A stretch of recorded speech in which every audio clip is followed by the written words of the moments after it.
السلام علیکم دوستو، آپ دیکھ رہے ہیں یہ بھائی آپ کو زلیخا کا محل دکھا رہے ہیں اور آپ کو بتا رہے ہیں کہ یہ 7 دروازوں والا زلیخا کا محل ہے، جن میں سے گزر کے زلیخا کے پاس پہنچے تھے یوسف علیہ السلام۔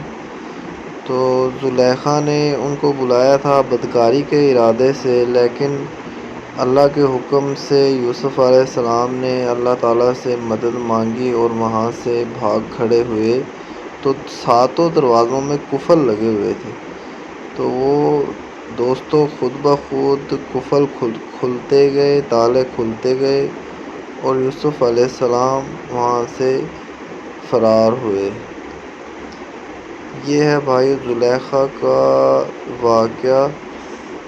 آپ دیکھ رہے ہیں کہ یہ جو دکھا رہے ہیں یہ سب اسی کا محل ہے۔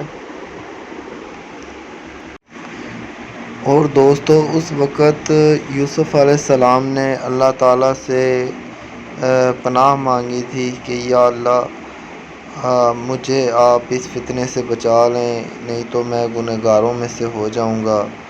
تو اللہ تعالیٰ کے حکم سے اللہ تعالیٰ نے حکم فرمایا تھا کہ آپ دروازوں کی طرف بھاگیے اور آگے ہم راستہ بنا دیں گے۔